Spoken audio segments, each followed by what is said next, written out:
Greetings, everyone. It is I again. I'm in the middle of, well, not middle, I finished. It'll get tuned up over time, but I'm building a Baba Lysaga Night Witch deck, which I built a long time ago, and it was fun as hell. And I just happen to have an etch foil copy of her from Baldur's Gate box I opened a long time ago.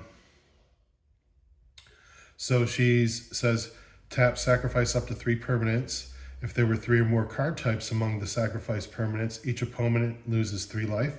You gain 3 life and draw 3 cards. So she's a disgusting, damn it, she's group slug and disgusting card draw for you.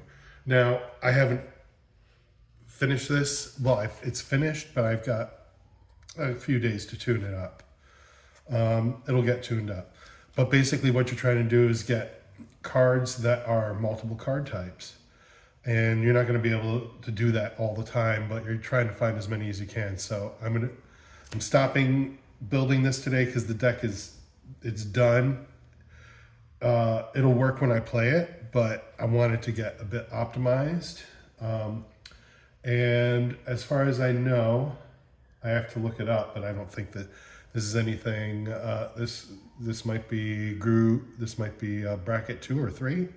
I don't think there's any game changers in it. I do have one tutor. It's Diabolic Tutor, but that's costs 4 mana, so it's nothing amazing. I don't think Dark Ritual is a game changer. I don't have any moxes. I don't have anything crazy. I've got Crucible of Worlds. That's probably the most expensive thing in this deck. Soul Ring, that's not a game changer. So yeah, I've got like artifact creatures, artifacts, of course. Instants and sorceries you're not going to be getting rid of. Enchantments you can get rid of, but most of these are going to be somewhat important. Some of them not so much. Lands, you can sacrifice lands. And if you're going to sacrifice lands, you're going to want ways to bring them back. So I got Crucible of Worlds in here and Ruminap Excavator to play lands from the graveyard. And I've got Dark Moss Ridge, which is an artifact land. These are just normally. I've got Dryad Arbor, which is a 4-land creature. Soulstone Sanctuary. You can tap 4. This land becomes a 3/3 creature with vigilance in all creature types. It's still a land, so it'll become a creature land. Valgavoth's Lair, enchantment land. Vault of Whispers is an artifact land. I've just got regular lands here, nothing crazy. I wish I had this forest artifact land, but I don't. So like I said, I got Ruminap Excavator. I've also got recursive creatures that'll come back, or Goonies as some people call them. So I got Gravecrawler. I've got creatures that punish opponents when creatures enter or exit graveyards. Your graveyard specifically most of the time, so I got Marionette Apprentice. Bloodghast will come back every time. Ophiomancer will be making a snake when there aren't any. Undyed Gladiator. I can discard a card to the graveyard, and if it's a creature card, using some of my recursion, I can bring it back eventually. This guy will recur. Clattering Augur can recur itself. Lobella Sackville Baggins. When she enters the battlefield, exile target creature card from an opponent's graveyard that was put there from the battlefield this turn. Then create X creature tokens, where X is the exiled card's power. I thought, you know what? She's not. That's kind of an interesting effect. Try it in this. Chainer Dimension Master to bring creatures back. Lord Dreg Insect Invader from Ninja Turtles. This disappear effect at the beginning of your end step. If a permanent left the battlefield under your control this turn, create a 1/1 black insect warrior creature token with flying. And you can sack a token to draw a card. So this will create me creatures. Graveshifter. When this creature enters, you may return target creature card from your graveyard to your hand. So I'm putting a creature on the battlefield and I'm recurring one to my hand at the same fucking time. Zulaport Cutthroat punishes people. When a creature goes to the grave, dies on my turn.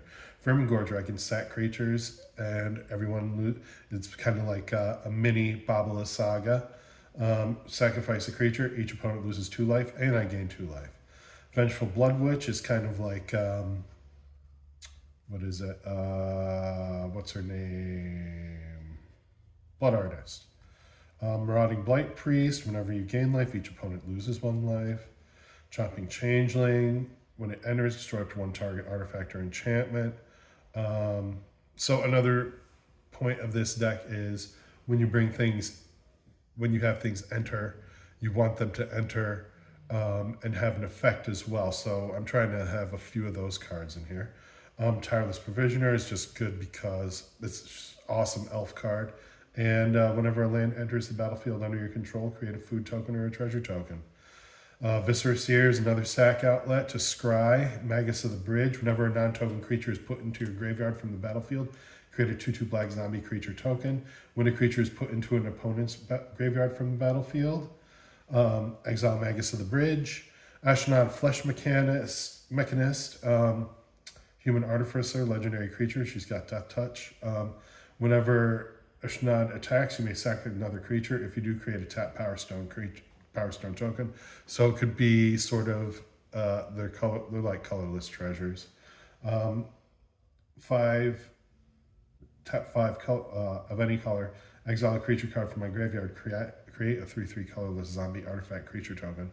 So if I somehow needed to do that route, I could. Destiny Spinner, creatures and enchantment spells you control can't be countered. Target land you control becomes an XX elemental creature with trample and haste until end of turn, where X is the number of enchantments you control. It's still land. Enchantment creature. That also, creatures and enchantment spells you control can't be countered, so that's kind of cool. Boneyard Worm works on the graveyard. Star. Power and toughness is equal to the amount of creatures in the graveyard at any given moment. Ronalda buffs creatures, but also enchantment creature. Boon Satyr, enchantment creature. Loaming Shaman. When it enters the battlefield, I shuffle my cards from the graveyard into my library. Good enter effect. Trickster Elk, enchantment creature. Retrofitted Transmogrant, artifact creature. Nyxborn Hydra, enchantment creature. And Blood Artist, just plain evil. So there's a lot of recursion. There's some artifact creatures. This is going to get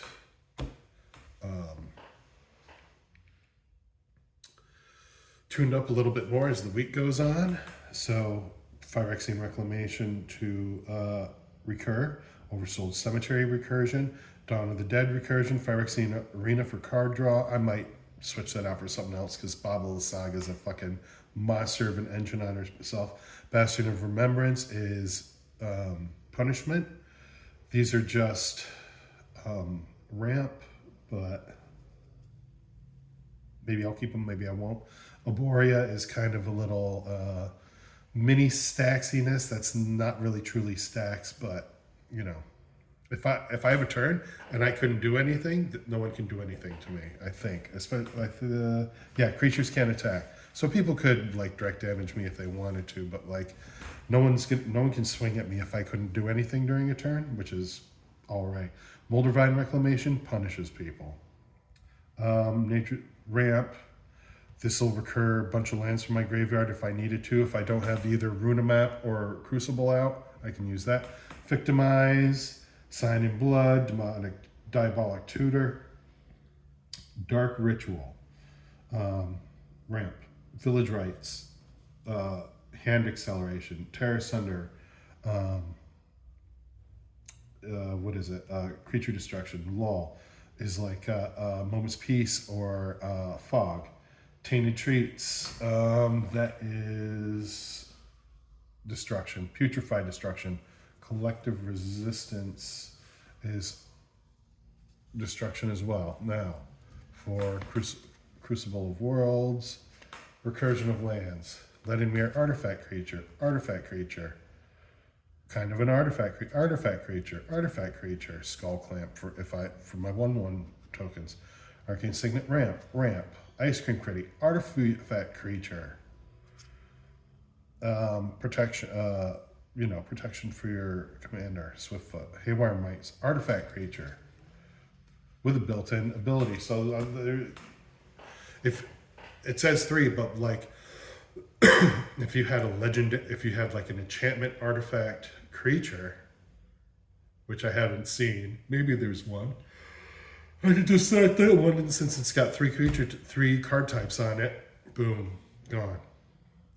Triggers her. So the least amount that I have to sacrifice to her each turn, the better, but still good value. So yeah, I'm gonna go now. Like and subscribe. Truth be told, I tore apart my insect deck because insect deck's just not fun for me personally to play. This is interesting. This is different. This is a puzzle, you have to put together. When you're playing, it challenges the mind a little bit, and people don't see, as EDH Rec calls, Baba Lasagna coming. Like, not many people do. I made this deck a long time ago, and I had fun playing it. Like, people were like, huh, I've never seen that creature. But anyway, I'm going to get going and put this away. Like and subscribe, and thumbs up. Maybe even comment if you wish, and I hope you have a great day, and we'll see you later. Bye-bye.